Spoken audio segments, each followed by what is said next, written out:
تو لیکن اگر یہ سنت طریقے پہ ہو جائے تو یہ سونا اور اٹھنا دونوں عبادت ہو جائے. رسول اللہ صلی اللہ علیہ وسلم جیسے باطناً پاکیزہ ترین انسان تھے، اسی طرح ظاہراً بھی آپ بہت پاکی. خاص طور پہ جھوٹے خواب میں یہ کہنا کہ میں نے رسول اللہ صلی اللہ علیہ وسلم کو دیکھا، اور اللہ تعالیٰ کی جو بہت ساری نعمتیں، اس میں ایک بڑی واضح نعمت جو دنیا میں ہر آدمی ہی کو چاہیے ہوتی ہے اور کرتا ہے، وہ ہے لباس اور ہمارے کپڑے. یا گنجا رہنا زیادہ مسلمان ہونے کی علامت ہے، یہ بات بھی غلط ہے. گنجا رہنا کوئی زیادہ مسلمان ہونے کی علامت نہیں ہے. رسول اللہ صلی اللہ علیہ وسلم کی مبارک پیاری معطر سنتیں اور ہماری عام زندگی اور اس زمانے میں how do you apply them. بسم اللہ الرحمن الرحیم. رسول اللہ صلی اللہ علیہ وسلم کی مبارک سنتوں اور آپ کے لائف سٹائل پہ چلتے ہوئے آج ہم بات کریں گے اس چیز پر جو ہم سب کی ضرورت، اور وہ ہے گھر. Home sweet home. گھر کی سنتیں کیا ہیں اور گھر کے آداب کیا ہیں، اور اللہ نے اور اللہ کے حبیب صلی اللہ علیہ وسلم نے کیا بیان کیے ہیں. بہت ہی اہم اور عمل کرنے کے لیے بہت ہی ضروری، اور زندگی کو چینج کرنے کے لیے. اللہ تعالیٰ نے گھر کی اہمیت بیان کرتے ہوئے سورہ نحل کی آیت نمبر 80 میں فرمایا وَاللَّهُ جَعَلَ لَكُم مِّن بُيُوتِكُمْ سَكَنًا. اللہ تعالیٰ نے تمہیں تمہارے گھر عطا فرمائے سکون کے لیے. تو گھر سب سے بڑی سکون کی جگہ ہے، لیکن اگر سنت طریقوں پہ چلیں گے تو وہ سکون آباد رہے گا، اور اگر سنت طریقوں سے ہٹیں گے تو گھر کا سکون برباد ہو سکتا ہے. اور اسی طرح اللہ کے نبی صلی اللہ علیہ وسلم نے فرمایا 4 چیزیں انسان کی سعادت میں ہیں. ایک، اس کو کشادہ گھر مل جائے، نیک بیوی مل جائے، اور ظاہر بیوی کو نیک شوہر مل جائے، اور اچھا پڑوسی مل جائے، اور آپ نے فرمایا المرکب الحنی، ایسی اچھی سواری، گاڑی، موٹر سائیکل، کوئی بھی چیز جو سواری جو اس کے تابع اور اچھی تیز رفتار آرام دہ سواری ہو. تو اللہ تعالیٰ نے جس کو یہ چیز دی ہو اس کو بہت زیادہ شکر کرنے کی ضرورت ہے. پھر آپ صلی اللہ علیہ وسلم نے ان گھروں کے ہمیں آداب بیان فرمائے. ایک تو آپ نے فرمایا بھائی جب گھر کے اندر داخل ہو تو اللہ کا ذکر کیا کرو. اور حدیث میں بڑی عجیب بات آئی، مسلم شریف کی روایت ہے.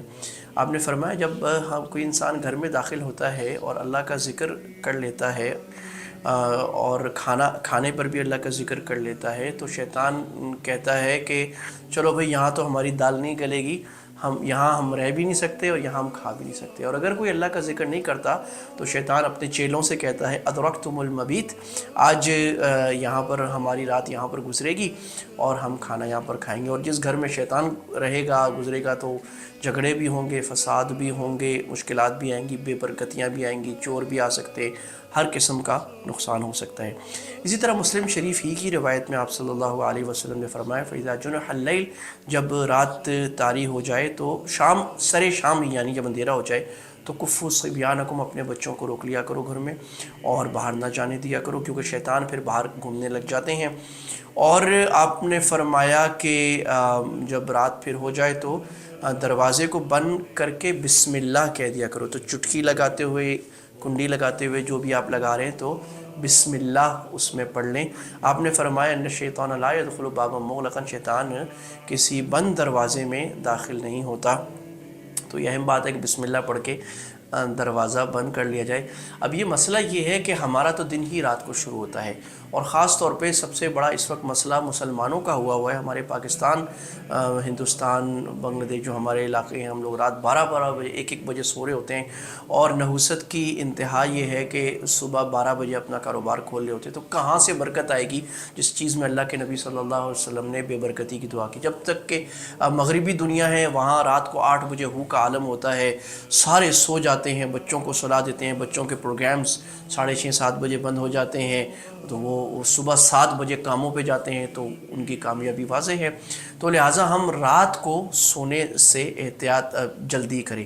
اللہ کے نبی صلی اللہ علیہ وسلم نے سمر بعد العشاء سے منع فرمایا کہ رات کو گپے لگانا عشاء کے بعد یہ ممنوع ہے.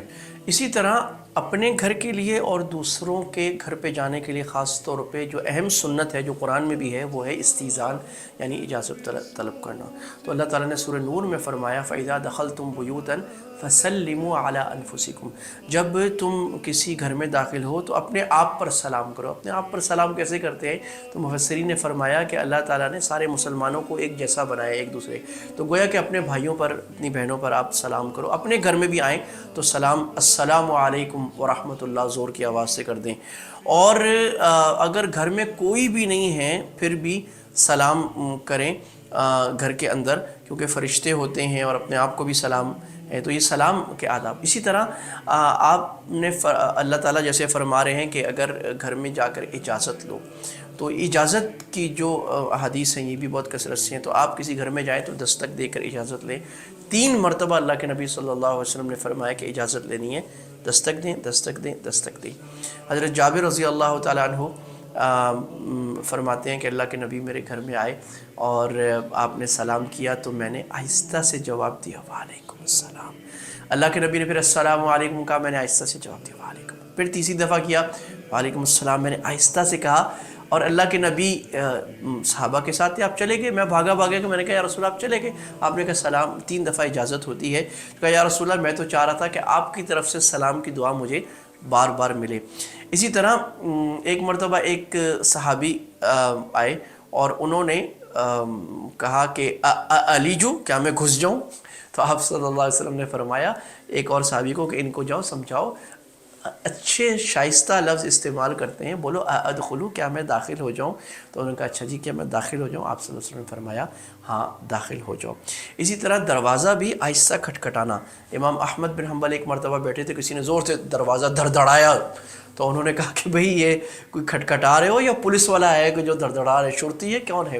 تو آرام سے دروازے کو۔ اسی طرح اگر کوئی آپ نے اجازت چاہی گھر میں آنے کی اور اگر اجازت نہیں ملی تو اس میں برا ماننے کی ضرورت نہیں ہے۔ اللہ نے قرآن میں فرمایا وَإِن قِيلَ لَكُمُ ارْجِعُوا فَارْجِعُوا، اگر آپ کو کہا جائے کہ بھئی میں ابھی مصروف ہوں میں نہیں مل سکتا تو آپ چلے جائیں، برا نہیں۔ میں آیا آپ کے گھر پہ، آپ نے جناب میرا دروازہ ہی نہیں کھولا۔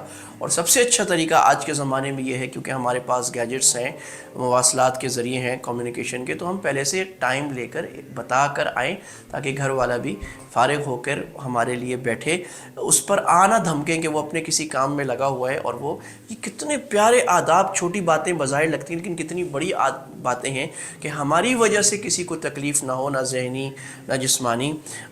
تو اللہ تعالی ہمیں اس کی توفیق عطا فرمائے کہ ہم ان سنتوں پر چلنے والے بن جائیں۔ گھر کے آداب کچھ اور بھی رہ گئے ہیں، انشاءاللہ اس پر انشاءاللہ جلد ہی ایک اور نشست میں کچھ اور باتیں بھی کرتے ہیں۔